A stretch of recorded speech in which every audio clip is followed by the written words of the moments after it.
Los cuatro evangelios tienen su propia óptica de este acontecimiento. Ellos fueron testigos presenciales de este acontecimiento. Ellos estaban ahí y cada uno tomó su propio diseño, su propia tesis y nos lo plantean. Pero yo quiero tomar el de Mateo y estaremos viendo algunos de ellos también. Capítulo 21 de Mateo, ahí encontramos esta lectura de este acontecimiento que pues es un suceso muy interesante, hermanos, que viene a darnos a nosotros mucha certeza, mucha confianza y mucha seguridad. Hoy comienza lo que se suele llamarse como la Semana Santa. Así le llamaron. Los apóstoles no crean que celebraron la Semana Santa, ellos no. Esto apareció como 1620 años después.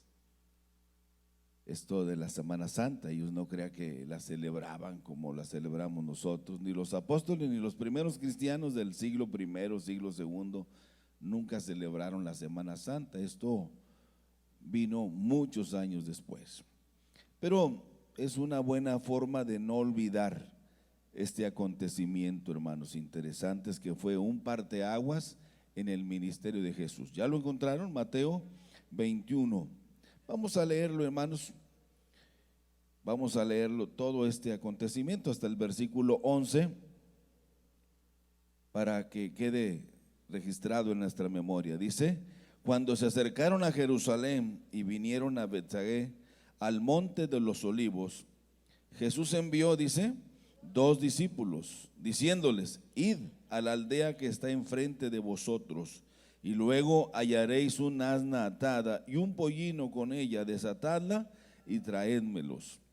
Si alguien os dijere algo, decid: el Señor los necesita, y luego los enviará.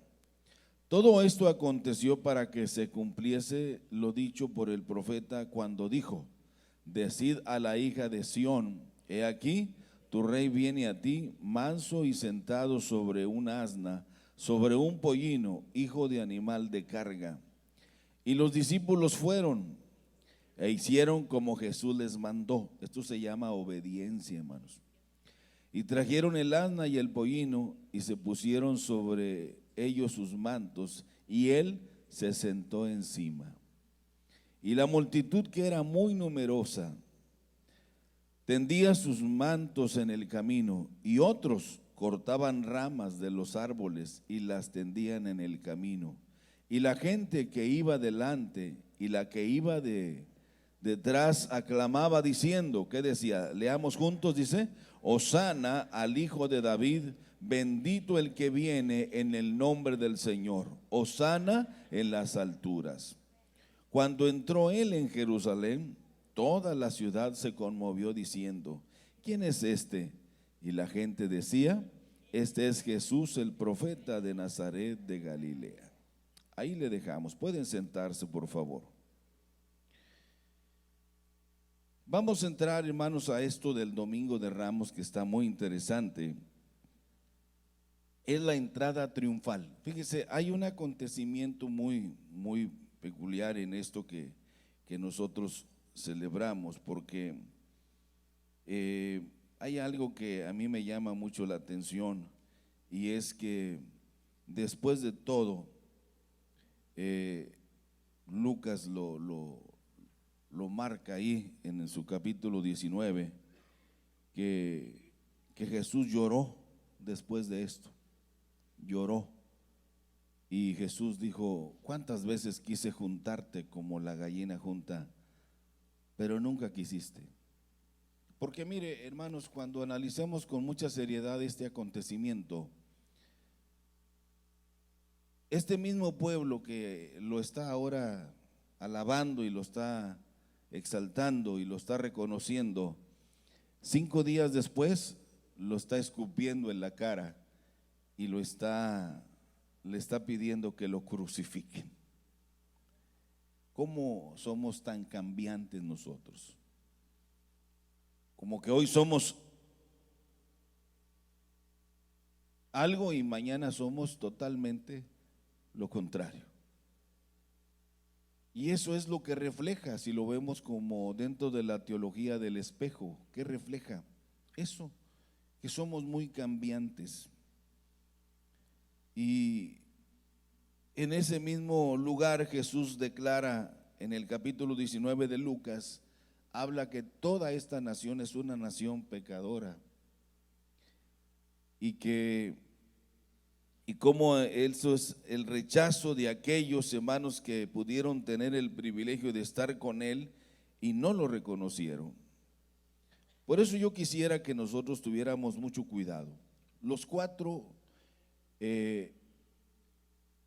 evangelistas nos presentan una narración muy diferente, aunque tiene la misma esencia. Mateo en el capítulo 21, Lucas en el capítulo 11, Marcos, en el capítulo 11 y Lucas en el capítulo 19 y finalmente Juan en el capítulo 12 nos da una narrativa. Este acontecimiento, hermanos, se llevó a cabo, según los libros históricos, el día 2 de abril del año 30 de nuestra era. Fue cuando sucedió este gran acontecimiento que, lo hemos dicho muchas veces, cambió el destino de toda la humanidad. La entrada triunfal de Jesucristo en Jerusalén, hermanos, es uno de los acontecimientos, diríamos nosotros, más sobresalientes, porque aquí se hace la revelación gloriosa de lo que realmente es Jesús.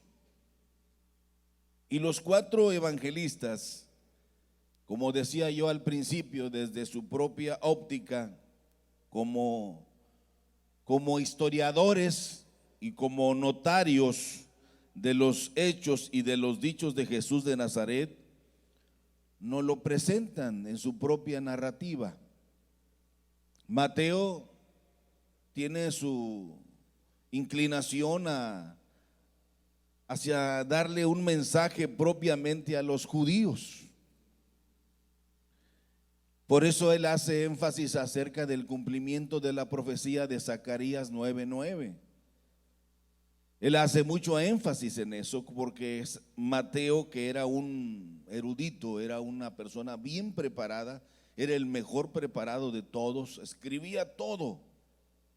Y más adelante uno de ellos lo menciona, porque Mateo escribía cada detalle, como algunos hermanos en la iglesia cuando vienen traen su libreta y escriben cada mensaje, cada detalle para no olvidarlo. Así era Mateo. Tenía esa habilidad de ser uno de los que sabía escribir en los idiomas de su tiempo. Hablaba y escribía tanto el arameo, el hebreo, hablaba y escribía el latín, hablaba y escribía el griego. Era una persona erudita, era una persona preparada, me refiero a Mateo. Pero también Marcos lo presenta para el pueblo común, el pueblo doliente, el pueblo sufrido. Lucas tiene la inclinación de presentar un mensaje a los griegos, a los pensadores, a los filósofos de su tiempo. Y Juan es un escrito universal. Juan hace referencia a algunos acontecimientos que vamos a descubrir y vamos a recordar el día de hoy. Es bueno señalar, hermanos, también que todo esto sucedió 7 días antes de la resurrección de nuestro Señor Jesucristo, que para nosotros es muy importante, como lo señala el apóstol Pablo. El apóstol Pablo señala que él murió, pero el énfasis de Pablo es, pero también resucitó. También resucitó. Así nosotros morimos en el bautismo, pero también somos resucitados después del bautismo a una nueva vida, que es una vida eterna. Y si Él vive, nosotros también, decía él, nosotros viviremos. Esa era la tesis de Pablo, que es una tesis muy profunda, pero muy apegada al cumplimiento profético, pero a la realidad de nosotros hacia el futuro. Es un mensaje cósmico que está relacionado precisamente a lo que nosotros somos ahora y a lo que nosotros seremos el día de mañana.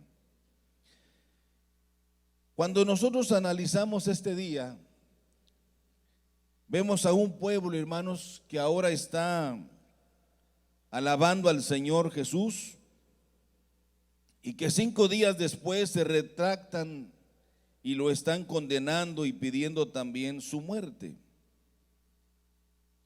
El primer punto que yo quisiera tocar en esta entrada triunfal es la omnisciencia de Jesús, prueba de su divinidad. Dígalo conmigo, la omnisciencia de Jesús, prueba de su divinidad. Un poquito más fuerte, ¿no? Para saber que están aquí. Prueba de su divinidad.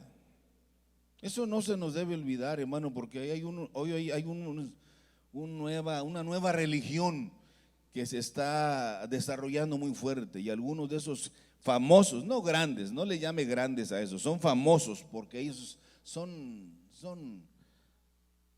peligrosos, hermano, y que ahora están fomentando la nueva religión progresista, en donde ellos intentan cambiar todo para placer de todos nosotros, donde caben todos sin importar lo que sean, lo que hacen, o sea, pisotean la verdad de Dios. Ellos están intentando, dicen ellos, reformar la Biblia, porque la Biblia ya es un libro obsoleto. Tenemos que reformar eso del matrimonio, tenemos que reformar eso de tantas cosas, la doctrina hay que reformarla. Eso de la resurrección de Cristo no tiene que ser tan literal. Eso del infierno tenemos que cambiarlo. Ellos están cambiando todo. Y nosotros creemos que la Biblia es la palabra de Dios. Y el Señor dice que el cielo y la tierra pasarán. Dice, pero mi palabra no pasará. Y aquí nos habla en el capítulo 21, vaya conmigo por favor, y leamos nuevamente lo que dice el capítulo 21, y nos habla de la omnisciencia de Jesús, que es una prueba de su divinidad. Cuando se acercaron a Jerusalén y vinieron a Betsagé, al monte de los olivos, Jesús envió 2 discípulos, diciéndoles, id a la aldea que está enfrente de vosotros, y hallaréis una asna atada y un pollino con ella, desatadla y traédmelos. Y si alguien dijere algo, decid, el Señor los necesita, y luego los enviará. El pueblo de Israel, hermanos, sabía realmente quién era Jesús,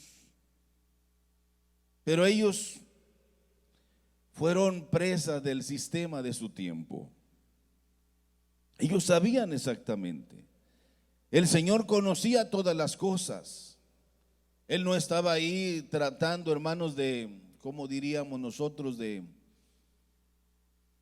promoverse a sí mismo, sino Él estaba tratando, hermanos, de demostrar que Él era el enviado de Dios, de señalarles a ellos que Él conocía todas las cosas, que no estaba improvisando, sino que era necesario hacerlo no como Él quería, sino como estaba escrito por su Padre, como fue profetizado. Por eso es ahí donde uno a veces no logra dimensionar la grandeza de Jesús. Si leemos en San Juan capítulo 12, verso 13, vaya conmigo, haga este ejercicio para que podamos aprender algo. En San Juan capítulo 12, versículo 13, cuando finalmente llegaron, no solamente llegó el pollino, también vino el asna, hermanos, eran 2. Y sobre el pollino Jesús se montó. Sobre él pusieron sus mantos. Pero veamos lo que dice San Juan, cómo lo ve él desde su óptica y cómo lo escribe. Tomaron ramas de palmeras y salieron ¿a qué? A recibirle. Y clamaban, y como decían, Hosana, bendito el que viene en el nombre del Señor, el Rey de Israel. Ellos sabían, hermanos, quién era Jesús. Eso sucede mucho actualmente si lo vemos como un espejo. Hay quienes saben, después de 2000 años, saben realmente quién es Jesús, pero batallan mucho para recibirle como Salvador personal. Sí, yo sé que esa es la verdad, pero lo dejamos para después, más adelante. No quiero compromiso. Imagínense, hermano. Van a reaccionar hasta que sea demasiado tarde, cuando ya no se puede tomar decisiones, antes que venga el día malo. Es ahora el día de salvación. Hoy es el día de salvación. Es ahora cuando yo tengo que decidir si voy a servir al Señor con todo mi corazón. ¿Cómo debemos servir a Dios, hermano? ¿Cómo dijo el Señor? Con todo, con toda nuestra alma, con todas nuestras fuerzas. Habla del 100%. A Dios no se le puede servir en abonos, hermano. Se le tiene que servir al contado, decía aquel gran predicador. O le servimos o no le servimos. Que nuestro sí sea sí y nuestro no sea no. No hay problema, no pasa nada. No se pierde nada si usted todavía no está en esa determinación de servir al Señor, de recibirle como su Salvador personal y de creer en Él como su Señor y su única esperanza. Es ahí donde nosotros debemos ser muy determinantes. Hay muchas razones, hermanos, por las que la entrada de Jesús de Nazaret es muy importante. Yo anoto algunas de ellas. Sirvió como cumplimiento de la profecía. Vamos a ver Zacarías capítulo 9, verso 9. ¿Desde dónde viene esto? Jesús, como les dije, no está improvisando. Él está haciendo el cumplimiento de la que era la palabra de su Padre Celestial. Zacarías 9:9.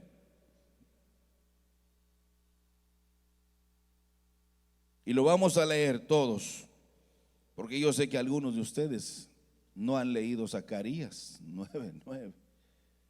Jamás, es más, Zacarías, hermano. Sí, Zacarías. Fíjese lo que dice, lo tiene y todavía hay el movimiento de páginas ahí. Dice, lo leemos, dice: alégrate mucho, hija de Sión, se refiere a Jerusalén. Da voces de júbilo, hija de Jerusalén. He aquí, fíjese lo que dice: he aquí tu rey vendrá a ti. Y luego hace una clasificación: justo y salvador, humilde y cabalgando sobre un asno, sobre un pollino, hijo de asna. Oiga, hermanos, fíjese, todo esto fue profetizado aproximadamente 520 años de que Jesús naciera en la aldea de Belén. Fíjese, anótele. Esto fue profetizado 520 años antes de que Jesús naciera en aquel pequeño pueblo de Belén. Pero precisamente fue el profeta Zacarías, hermanos, el que escribió esto, que ellos precisamente estaban viviendo. Aquí en esto, hermanos, hay lo que los teólogos en su estudio, en su análisis, le llaman un binomio teológico. Y es que en realidad Jesús es reconocido como el Mesías y como el Rey. Es aquí donde Jesús es reconocido como el Mesías y como el Rey. ¿Sí sabe usted que actualmente hay una discusión muy fuerte porque allá en Israel ya no quieren que se mencione el nombre de Jesús? Está prohibido, ellos están discutiendo todavía, pero sienten la presión de más de 1.300 millones de cristianos evangélicos en el mundo que están protestando por esto. Israel tiene que reconocer que Jesús es el Rey de Israel y que es el Mesías para toda la humanidad. Dice lo que leímos en Zacarías: he aquí tu rey vendrá a ti, justo, salvador, humilde, cabalgando. Fíjese nada más, hermanos, Él es el Salvador del mundo. ¿Cuántos creen que Jesús es el Salvador del mundo? Díganlo más fuerte. Amén, Él es el Salvador del mundo. Con esta humildad nuestro Señor Jesús, hermanos, está declarando para todo el pueblo de Israel abiertamente que Él es el Rey de ellos. Y está declarando abiertamente que Él es el Mesías prometido para ellos como pueblo de Israel. Lo hace de una manera muy inteligente. No hay panfletos, no hay anuncios, no, Él lo hace con humildad. Él no entra cabalgando en un caballo blanco como vendrá después en el libro de Apocalipsis, se nos revela, como el grande, el poderoso que vendrá a juzgar. No, ahora viene como el Salvador, por eso entra en un pollino, con humildad, cumpliendo la profecía de su Padre. Ahora es muy importante, hermanos, que todo esto, que es el cumplimiento profético, que no es un acontecimiento aislado, sino que es el cumplimiento profético como lo señala Mateo. Para ellos, los judíos, y para nosotros nos da certeza de cómo hay un comparativo entre lo antiguo y lo nuevo. Que no hay nada, hermanos, que nos divida, sino que nos relaciona, sino que se comparte, es el cumplimiento profético. Pero esto no nace ahí. Jamás nosotros como creyentes, hermanos, debemos olvidar lo que dice Génesis 3:15. Vaya conmigo a Génesis 3:15, por favor. Y lo vamos a leer despacito. Génesis capítulo 3, esto nace desde allá, en el capítulo 3, versículo 15. Esto es algo muy importante para nosotros. 3:15 dice: y pondré enemistad entre ti y la mujer, entre tu simiente y la simiente suya. Esta te herirá en la cabeza y tú le herirás, ¿dónde? En el calcañar. ¿Sabe qué es esto, hermanos? Es el protoevangelio, es un protoevangelio del Antiguo Testamento. Es el anuncio de un Salvador.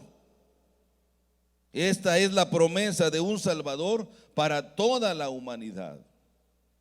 Los teólogos en su análisis, en su búsqueda a esta escritura de Génesis 3:15 le llaman el protoevangelio del Antiguo Testamento. Es la promesa de un Salvador para toda la humanidad. Ahora fíjense, hermanos, la entrada triunfal de Jesús de Nazaret en Jerusalén sirvió para que Jesús fuese reconocido como el Salvador también de toda la humanidad. Lo vamos a ver cómo Lucas lo presenta también. Sirvió para que fuese reconocido como el Salvador de la humanidad. Dígalo conmigo: la entrada triunfal de Jesús de Nazaret sirvió para que fuese reconocido como el Salvador del mundo. ¿Se acuerdan lo que dicen los apóstoles? En ningún otro hay salvación. Solamente la sangre de Jesucristo nos limpia, dice, de todo pecado. Todo está centralizado. Algunos rechazan la tesis paulinas porque son muy fuertes, son muy directas, son muy esenciales para nosotros. No para lavarnos el cerebro, eso no pretende la Biblia, nunca pretende lavarnos el cerebro. Lo que Él quiere es limpiarnos de todo pecado, y solamente la sangre de Jesucristo nos limpia de todo pecado. Pablo dice: si alguno está en Cristo, ¿qué? Nueva criatura es. Las cosas viejas pasaron, todas son hechas nuevas. ¿En quién? En la figura que está entrando este primer día de la Semana Santa, como le llamamos nosotros, a Jerusalén. Hermanos, conquistar Jerusalén, ese ha sido siempre el sueño de todas las naciones. Ese es el pleito de este país poderoso de los Estados Unidos, asentarse sobre Jerusalén. Por eso son íntimos amigos de ellos. Es el deseo de los rusos, conquistar Jerusalén, adueñarse del terreno, que aquello que se llama el Mar Muerto, donde están los minerales más peleados, no solamente por los de aquí, sino por los de otros sistemas solares. Ese lugar lo pelean también los chinos, es el pleito de ellos, porque en ese Mar Muerto, que un día tomará vida después de que todo esto se cumpla, se encuentran en ese lugar, hermanos, los tesoros que la humanidad necesita para sobrevivir. Por eso les decía la vez pasada que Dios escogió un pueblo pequeño, una nación pequeña, para que el nombre de Él fuese glorificado sobre ellos. Solamente la palabra como una promesa está con ellos, diciendo: yo estaré con vosotros, yo cuidaré de vosotros, no teman, yo estaré con vosotros siempre. No tienen por qué asustarse.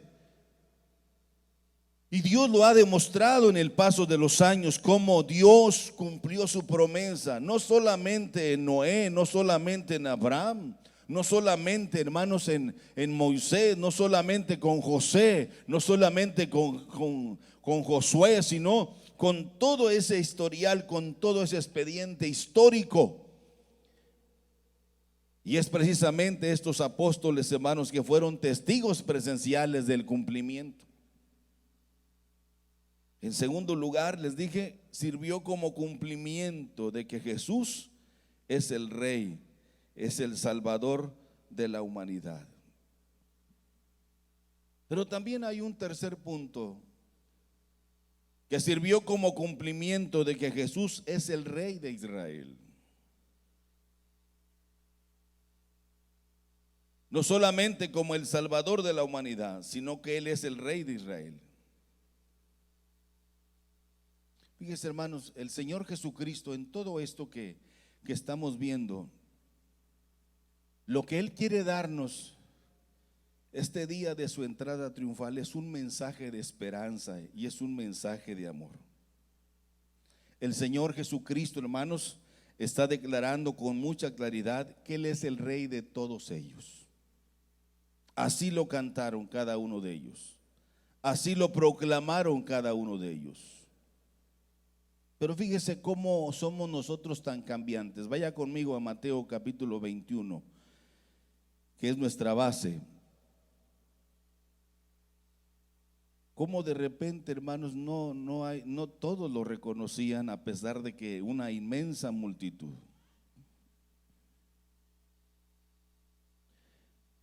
En el verso 11 del capítulo 21, y la gente decía, bueno, vamos a ver el verso 10. Cuando entró él en Jerusalén, fíjese, subraye bien eso, lo que escribe Mateo. Toda la ciudad se conmovió.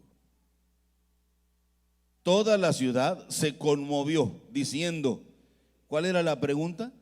¿Quién es este?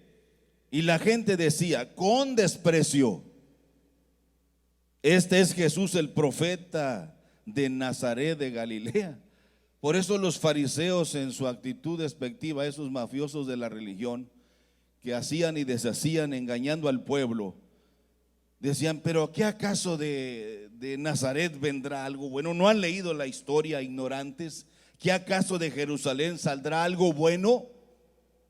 Esto no era un halago, era una palabra despectiva hacia Jesús. Este es el profeta de Nazaret de Galilea. Pero en su entrada, los 4 evangelistas lo declaran y él se presenta como el Rey de todos ellos, pero además se presenta como el Mesías tan esperado. Fíjense, hermanos, cuando nosotros analizamos con mucho detalle este suceso de la entrada triunfal de Jesús, precisamente en Jerusalén, fue algo insólito para los discípulos, fue algo sorpresivo. Ellos no sabían, Jesús no les contaba todo lo que él tenía que hacer, porque ellos nunca dimensionaron exactamente en su momento quién era Jesús. Ellos lo llegaron a valorar y llegaron a dimensionarlo mucho tiempo después, y ahorita lo vamos a leer. Y no lo digo yo, lo dice Juan. Este evento fue algo increíble, porque quizá, como les dije yo, Marcos lo presenta como el fruto de que está cosechando el Señor Jesucristo en su ministerio, cuando la gente, que eran miles de personas que venían tras él, hermanos, dándole alabanza, dándole crédito de lo que realmente él era. Quizá Marcos lo veía como el fruto del trabajo del ministerio, de tantos milagros que hizo. Algunos los narran, pero el Señor hizo mucho más milagros de los que los evangelios narran ahí. Tan solo en el ¿cómo le llaman? En Jericó, cuando sanó a aquel hombre que conocemos nosotros, que es el que narran ellos, quizá fue el más sobresaliente, que fue el el del ciego Bartimeo. Pero ese día, dicen los historiadores, que ese día el Señor hizo 638 milagros, aparte del de Bartimeo. Pero no se narran porque Juan dice, no cabrían libros a escribir todo lo que Jesús hizo, solo narraron los más espectaculares. Pero este suceso de la entrada triunfal fue algo insólito, fue algo sorpresivo, fue increíble y causó confusión en muchas personas. Por eso leemos este último, cuando ¿quién es este? Y la gente decía, este es Jesús el profeta de Nazaret de Galilea. Pero no era, hermanos, como un halago, les decía yo, sino era una actitud despectiva hacia Jesús. Por eso los fariseos decían, no sean ignorantes, hombre, si acaso algo bueno ha salido de allá de Nazaret, de allá nunca ha salido nada bueno, hombre. No se hagan a la idea, este es un más de esos palabreros, es un falso Mesías. Pero para nosotros, hermanos, este día fue algo maravilloso, la entrada de Jesús en Jerusalén, porque todo esto era necesario para que se cumpliese la escritura. Vamos por favor rápidamente a San Juan capítulo 12. San Juan 12 versículo 16. Y vea usted cómo los discípulos, hermanos, que eran 12, más 500 más que le servían muy de cerca con sus bienes. Y entre el grupo tenía 12 mujeres evangelistas, porque las mujeres son mejores para evangelizar que los hombres. Él tenía 12 mujeres evangelistas. Por eso vemos en el aposento alto que de aquellos 500, ¿cuántos quedaron en el aposento alto? San Juan 12, 16, ¿qué dice? ¿Y estas cosas qué?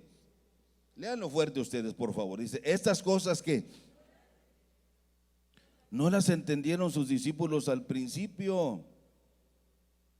Pero cuando Jesús fue ¿qué? Glorificado, entonces ¿qué? Se acordaron de que estas cosas estaban escritas acerca de él y de las que había hecho. Y era Mateo el que escribía cada detalle. Entonces se acordaron, ellos eran 12 hermanos y estaban ahí, ellos fueron, como les dije, testigos presenciales de la historia y de los dichos de Jesús, fueron notarios. Por ejemplo, algunos dicen, hermanos, haciendo un análisis, dice que esto de la entrada triunfal fue un desfile, fue una gozosa celebración, o sea, no le dan importancia porque no lo vinculan a la profecía, al cumplimiento. Esto está enlazado desde el Génesis, hermano. Esto está serio, hermano. Esto no es algo, por eso de hacer, ¿cómo se dice, hermanos? Esos simulacros de la crucifixión de Jesús no es bueno, hermanos. Es vergonzoso hacer eso. Eso de que un personaje se presente como Jesús y ande, y eso es vergonzoso, eso no es correcto. No era algo así nada más. Hay quienes dicen que esto fue un desfile. Hay quienes dicen que fue un mitin de protesta contra aquellos religiosos hipócritas que engañaban al pueblo de Dios con torcidas enseñanzas como eran los fariseos. ¿Y quién más? Los saduceos. ¿Y quién más? Y los herodianos, que era el partido político. Hay quienes dicen que era solo un mitin de protesta. Hay otros que dicen que fue una protesta de confrontación exigiendo justicia y libertad a sus derechos contra la opresión romana. Pero miren, hermanos, sea lo que haya sido, lo que realmente sí es el inicio de una nueva era para construir un nuevo mundo lleno de amor, lleno de esperanza para toda la humanidad. Eso es precisamente lo que significa. Es una nueva era, es un nuevo mundo, un nuevo reino. Aquí se estaban cimentando los cimientos sobre el personaje que realmente es Jesús. Esa nueva religión, hermanos, que algunos ya cayeron entrampados, piensan que no hay infierno. Ellos dicen no hay infierno. Hermanos, tomen en serio el evangelio. Esto no es un acto social o de club social como lo tienen algunos que vienen a la iglesia o que venimos a la iglesia cuando se nos pega la gana, cuando hay fiesta y que exigimos y pedimos. Esto es serio, hermano. La entrada triunfal es la revelación más gloriosa del personaje que vino precisamente a darnos un mensaje de misericordia y un mensaje de esperanza para todos. No es alguien más, es el único que nos puede dar seguridad en toda la eternidad. Esta semana tan linda precisamente se inicia en la entrada triunfal de Jesús de Nazaret en la ciudad de Jerusalén. Mire, vayamos nuevamente a Mateo capítulo 21. Como me gustaría decirles que ya estoy terminando, pero no, fíjese, apenas voy arrancando.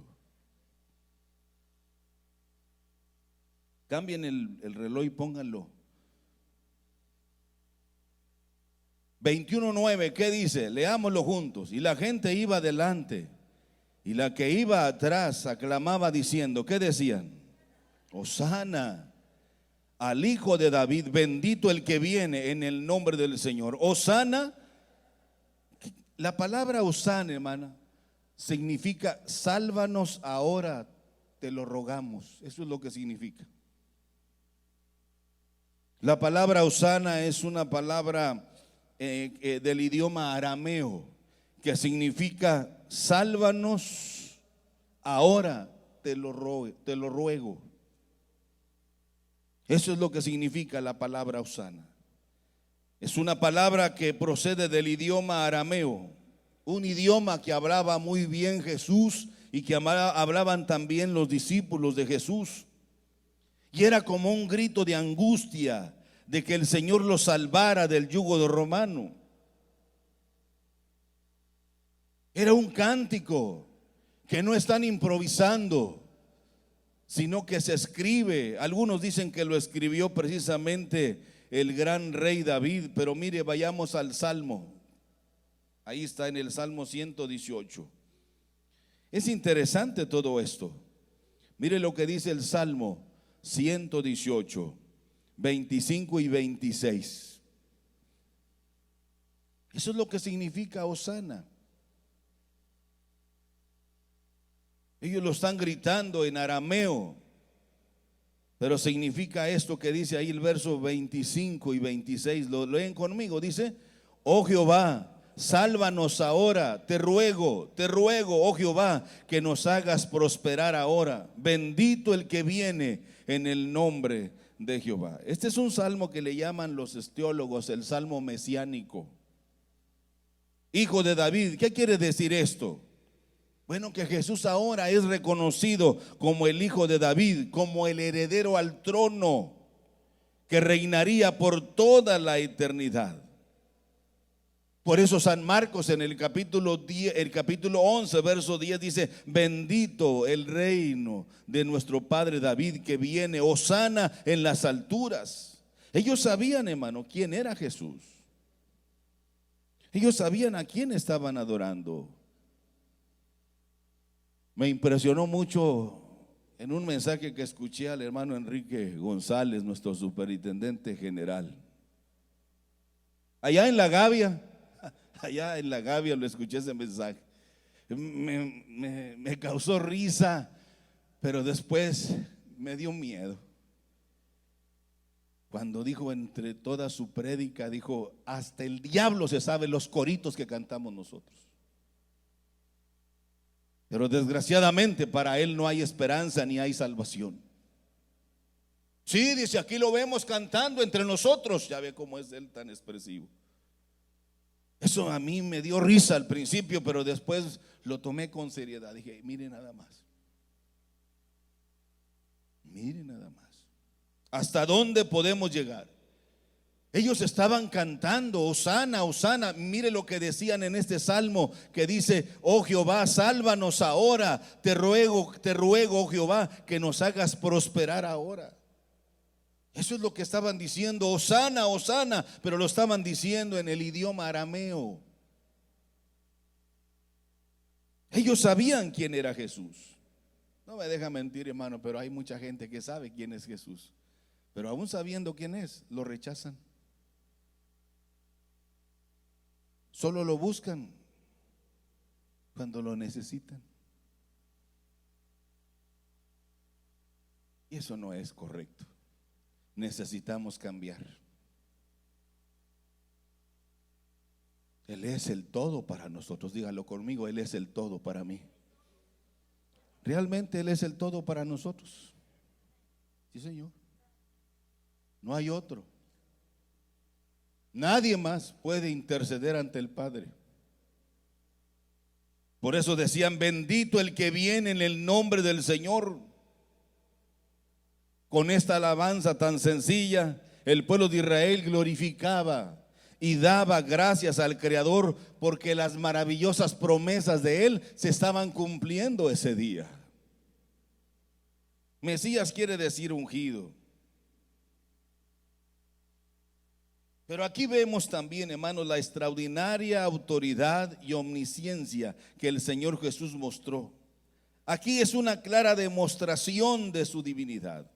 Vaya conmigo, solo para no descartar y no se nos vaya a sentir Lucas, hermano. Vamos al capítulo 19. ¿Están bien, hermanitos? Antes decían amén, ahora ¿qué dicen? Nada. ¿Están bien, hermanitos? Antes decían amén, ¿verdad, hermano Pedro? Hoy, ¿sabe usted que escuché esta frase hace muchos años de un predicador muy famoso, un evangelista? Dije que Satanás es el mejor sastre del mundo, porque ha cerrado la boca de muchos que ya no alaban a Dios ni en la casa de Dios, ni amén, ni aleluya, ni nada. Ahora son puros aplausos. ¿Cuántos alaban a Dios, hermanos? Apenas así alaban ustedes a Dios. ¿Cuántos glorifican a Dios, hermano? Les digo, solamente preguntándoles, si no lo hacen. Ya lo tienen, Lucas 19. Vamos a ver qué nos dice en el verso ¿qué? Verso 32.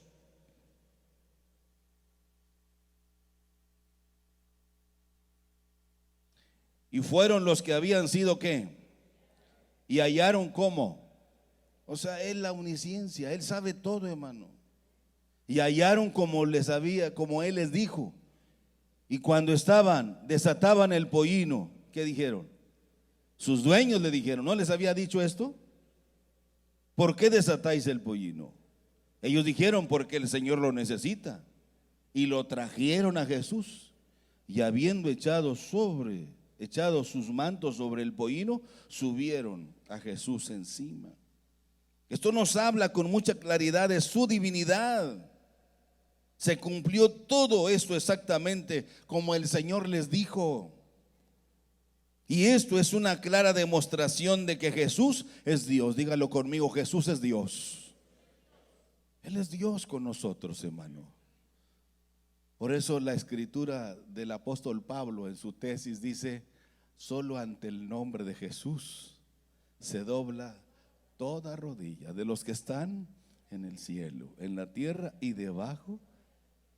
Solo Él es digno de recibir la honra, la gloria y la alabanza. Ese se llama Jesús de Nazaret. ¿Cuántos lo alaban, hermanos? Pero también Jesús es reconocido, amados hermanos, por todo su pueblo. Esta Semana Santa, como suele llamársele, también está fuertemente asociada con lo que se llama la fiesta de la Pascua judía. Esta celebración de la fiesta de la Pascua judía se inició en el año 1523 aproximadamente antes de Cristo.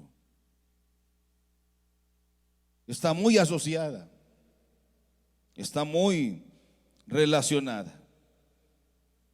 Cuando, según la tradición judía, el pueblo de Israel, liderados por el gran líder Moisés, emprendió su éxodo desde Egipto hasta la tierra prometida. Esta es una de tantas aventuras que hay en la historia bíblica, llena de escenas muy fuertes, llenas de escenas muy difíciles de comprender en toda su plenitud. porque todo esto, hermanos, está muy difícil de valorar, a veces está difícil de dimensionar por todas estas experiencias que el pueblo de Israel tenía que pasar desde su salida de Egipto, con aquellas 10 plagas que no fueron coincidencias como ahora tratan de señalar los filósofos de la religión o los falsos predicadores, sino que esto es la salida de Egipto, el desierto de Sinaí. ¿Cuántos años estuvieron en el desierto de Sinaí? 40 años, y ahí el Señor les enseñaba donde no se siembra ni se cosecha, pero no les faltó nada. Tenían calefacción, sobre ellos había una nube que los cuidaba y los protegía del calor del desierto, hermanos, que llega hasta 60 grados. Los que hemos estado en ese desierto del Sinaí, es increíble sobrevivir, es imposible. El calor que quema, consume los huesos. Y por las noches baja a más de 0 grados centígrados. Esos climas tan cambiantes, aunque usted no lo crea. Cuando íbamos subiendo el monte Sinaí, dijo el doctor Quitín: pónganse doble calcetín, doble pantalón, pónganse chamarras, bufandas, pero si es el desierto, viene la temperatura, hermanos, íbamos temblando. Llegábamos a lugares donde estaban ahí los señores, aquellos que vivían ahí sobre la lumbre, llegábamos calentándonos porque bajó la temperatura. Dijo: ¿cómo puede sobrevivir a esto en el desierto? Pero Dios los tuvo ahí 40 años. Porque en el día estaba la nube que los estaba cuidando y protegiendo del calor intenso del desierto. Y en la noche había una calefacción, una nube de fuego que les daba el calor para que sobrevivieran, porque Dios estaba con ellos. Y Dios está con nosotros, ¿quién contra nosotros? Por eso abriguémonos en Dios y déjese de estar esperanzado en lo que este sistema nos puede ofrecer. Solo en Dios haremos proezas, solo en Él estaremos confiados, solo en Él, hermanos, nuestra vida está garantizada. ¿Cuántos alaban el nombre de nuestro Dios? Finalmente ellos llegaron a la tierra prometida. No es fácil. Yo quisiera preguntarles, hermanos, ¿la vida cristiana es fácil, hermana Aurora? No. Tiene sus vaivenes. La vida cristiana es nomás de alfombra roja. Señor, irá andando y llorando el que lleva la preciosa semilla, pero volverá con regocijo trayendo sus gavillas. El apóstol Pablo decía de otra manera diferente: he peleado la buena. Esto es una guerra. Por eso decía el apóstol: vístanse con la armadura de Dios, porque el diablo, que el Señor lo reprenda, lanza sus dardos envenenados sobre nuestra vida personal, sobre nuestra vida familiar, sobre nuestra vida matrimonial, sobre nuestra vida laboral. Pero cuando nuestros ojos están puestos en Él, José, el hijo de Jacob, es el mejor ejemplo. Sus propios hermanos lo vendieron como esclavo, lo dieron por muerto, pero Dios estaba con él. Y en medio de esa caminata tan difícil para él, de decir: hasta mis propios hermanos me odiaron, me vendieron, engañaron a mi padre. Pero una cosa decía él: pero Jehová estuvo conmigo para cuidarme, y halló gracia delante de todos, hasta llegar a ser el segundo hombre más importante en toda aquella gran nación de Egipto. Pero mire, déjeme aclarar, hermanos, solamente esto, ya estoy aterrizando, que todo esto suceso de la celebración de la Semana Santa, como lo hacemos nosotros, se inició de pronto, hermanos, y se fue puliendo poco a poco hasta llegar a ser como usted y yo la conocemos. Pero todo esto comenzó aproximadamente, hermanos, en el año 1680 después de Cristo, en nuestra era. Es decir, que los apóstoles no lo celebraron. Los primeros creyentes del primer siglo, del segundo siglo, del tercer siglo, tampoco, hermanos, lo celebraron. sino que esto de la celebración de la Semana Santa, como lo hacemos ahora, apareció en el año, sucedió en el año 1680 de nuestra era. Y todo esto se ha venido perfeccionando con el propósito de no olvidar este suceso y de hablar la verdad con más claridad sobre este evento tan importante para nosotros, porque de esta forma podemos recordar lo que se llama la pasión de nuestro Señor Jesucristo. Podemos recordar el amor de nuestro Señor Jesucristo. Millones de personas en el mundo, hermanos, quieren entrar a la vida eterna, pero están tocando puertas equivocadas. La puerta del saber, la puerta del conocimiento. Pero ese conocimiento lo único que los ha hecho es llenarse de soberbia, orgullo, y no podrán ser salvos. El apóstol Pablo lo entendió muy bien cuando escribe a la iglesia de Corinto. En cuanto a lo sacrificado a los ídolos, sabemos que todos tenemos conocimiento. El conocimiento envanece, pero el amor edifica. ¿De qué sirve, hermanos, tenerlo todo si no está el amor de Dios asentado en nuestra vida? Hay personas que han leído mucho, saben mucho, pero las muchas letras han menguado su fe.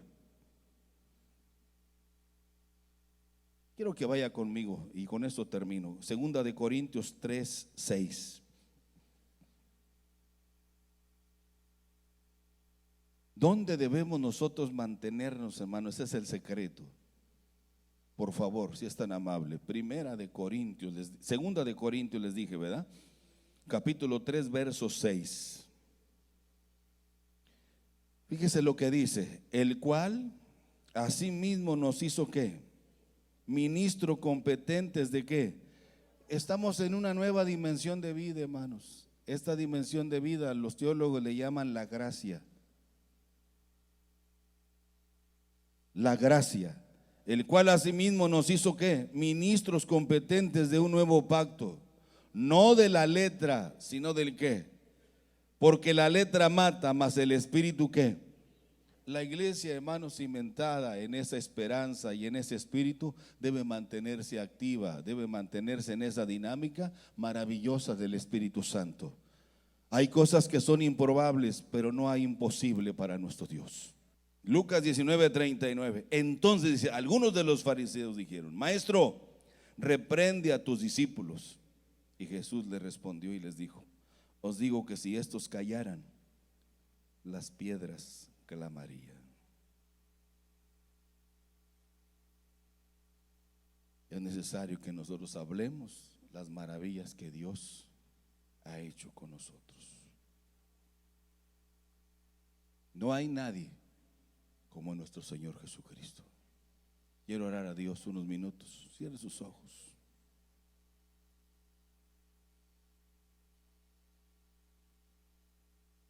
Algunos aquí solamente son cristianos de nómina y no han nacido realmente de nuevo. Yo les digo con mucho respeto, os es necesario nacer de nuevo. Nosotros debemos ser verdaderos cristianos aquí, allá y donde sea. No se engañe, Dios no puede ser burlado.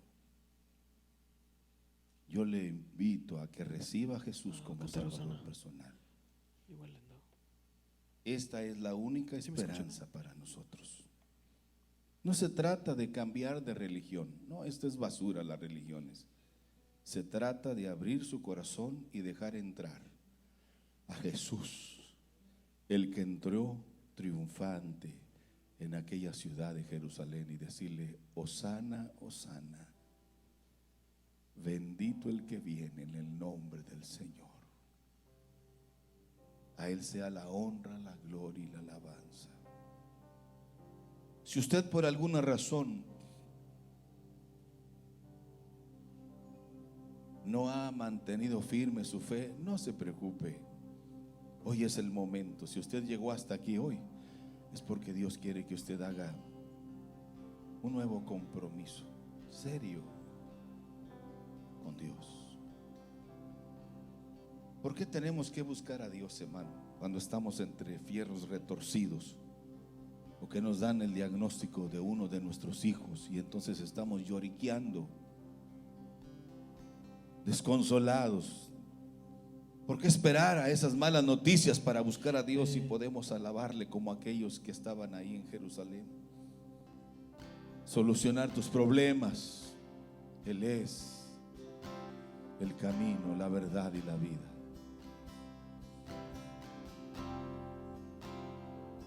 ¿Quiere levantar sus manos y entonar esta alabanza ahora?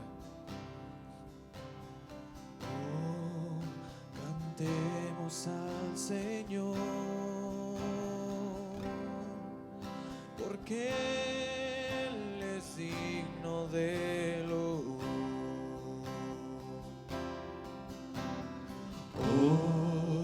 Cantemos al Señor, porque Él es digno de loor. Hosana. aleluya. Sálvanos ahora, Señor. Sálvanos ahora. Gloria sea la roca de nuestra salvación. Hosana. Gracias, gracias, Señor. Gloria sea a Él. Gloria sea la roca de nuestra salvación.